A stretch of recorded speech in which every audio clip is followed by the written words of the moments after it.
नमस्कार, super India news TV में आपका स्वागत है। मैं हूं राजेश आली। आइए देखते हैं आज का विशेष समाचार। कांग्रेस के पराभव को बयान करता एक पत्र। गुलाम नबी आज़ाद की चिट्ठी एक तरह से राहुल गांधी के प्रति ऐसा आरोप पत्र है जो पिछले 8 वर्षों में कांग्रेस के त्रस्त पराभव के कारणों की तह तक जाता है। कांग्रेस पार्टी और गुलाम नबी आज़ाद का 50 साल पुराना रिश्ता बीते दिनों टूट गया।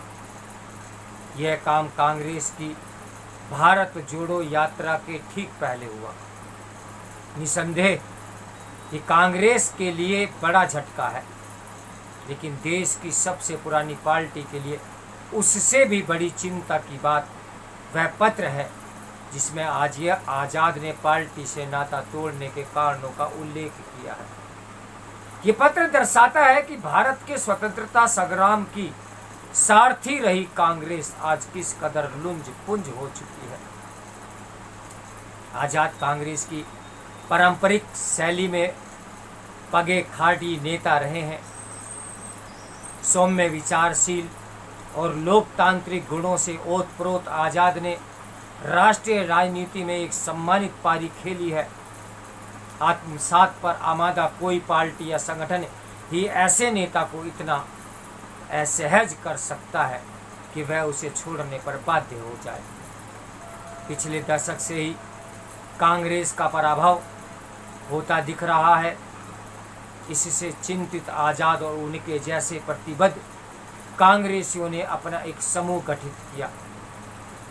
उसे G23 का नाम दिया गया।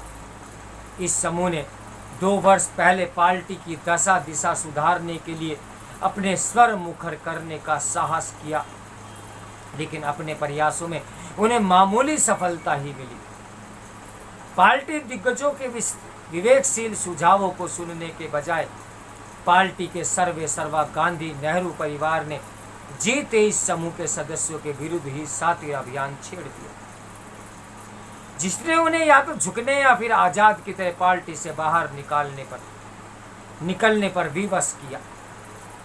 अब ये कोई दबी छिपी बात नहीं रही कि कांग्रेस की सबसे बड़ी समस्या यह है कि वे गांधी नेहरू परिवार के चंगुल से छूटने में अक्षम हो गई है।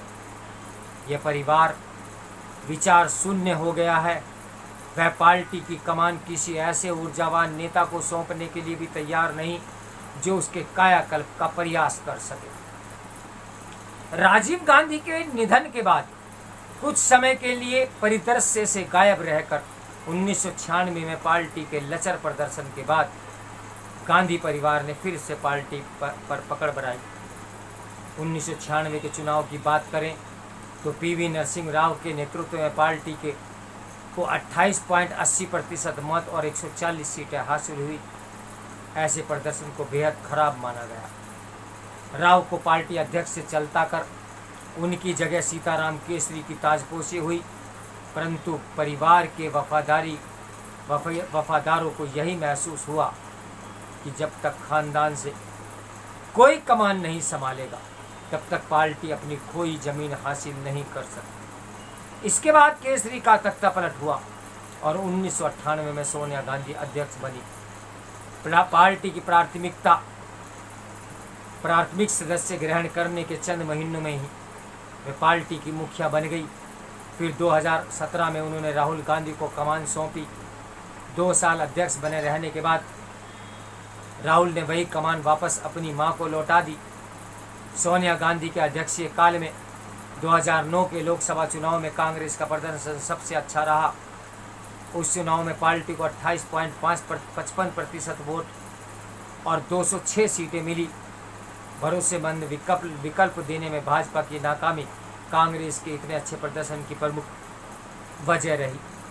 वही राष्ट्रीय परिदृश्य पर नरेंद्र मोदी के उभार से कांग्रेस की हालत पतली होती गई। पिछले 2 आम चुनावों में पार्टी को 20% वोट तक नसीब नहीं हुए और वह इतनी सीटें भी नहीं जीत पाई कि लोकसभा में नेता प्रतिपक्ष के लिए दावा कर सके। मौजूदा रुझानों के हिसाब से पार्टी का राष्ट्रीय वोट और दरक सकता है। यह उस पार्टी की स्थिति है जो एक समय 42 से 45% वोट प्रतिशत प्राप्त करती रही है। वापस आज़ाद के मुद्दे की ओर लौटते हैं। पिछली सदी के 8वें दशक के मध्य में वह पार्टी से जुड़े इंदिरा गांधी, राजीव गांधी, राव और मनमोहन सिंह के मंत्री रहे। पार्टी संगठन में उन्हें महत्वपूर्ण दायित्व मिले। उन्होंने कांग्रेस की परंपरा को गरिमा के साथ निर्वहन किया। उनकी विनम्रता को देखते हुए कोई बस अनुमान ही लगा सकता है कि राहुल गांधी के प्रति इतने तल्ख बयानों के लिए उन्हें किन बातों ने उत्तेजित किया होगा। उन्होंने राहुल पर पार्टी को बर्बाद करने का आरोप लगाते हुए कहा कि स्थिति यहाँ तक पहुँच गई है कि नए दरबारी और उनके सुरक्षा गार्ड तक अहम फैसले लेने लगे हैं। मनमोहन सरकार के दौरान अध्यादेश की प्रति फाड़ने के राहुल के व्यवहार को भी उन्होंने बचकाना बताया।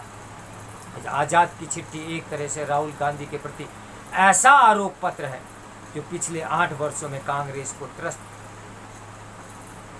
पराभव के कारणों की तह तक जाता है। उन्होंने अगस्त 2020 के वाक्यों को भी उल्लेख किया। दरबारियों ने किस प्रकार G23 के सदस्य नेताओं को हर संभव तरीके से निशाना बनाया कर प्रताड़ित किया। खुद आज़ाद का जम्मू में क्रियाक्रम जैसा किया गया।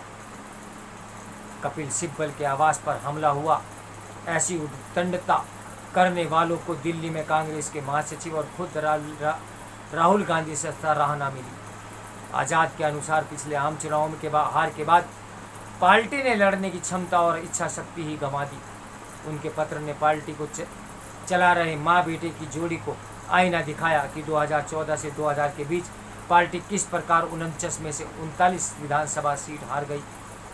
अंत में वह आज़ाद कहते हैं कि कांग्रेस पूर्ण विध्वंस के ऐसे पड़ाव पर पहुंच गई है जहां से विपक्ष वापसी की कोई राह नहीं दिखती। यूं तो बीते कई वर्षों के दौरान कांग्रेस में तमाम नेता आए गए, लेकिन आज़ाद के जाने के गहरे निहितार्थ हैं। यह कांग्रेस और भारतीय लोकतंत्र के लिए भी अच्छा नहीं, क्योंकि उन्होंने राष्ट्रीय स्तर पर भाजपा के मुकाबले विश्वसनीय विपक्ष का विचार कमजोर होगा। भाजपा कई साल पहले ही कांग्रेस मुक्त भारत बनाने का ऐलान कर चुकी है, लेकिन लगता है कि उसके लिए भाजपा को ज़्यादा मेहनत नहीं करनी पड़ेगी। कांग्रेस नेता ही इस मुहिम में लगे हुए दिखते हैं और पार्टी विघटित हो रही है।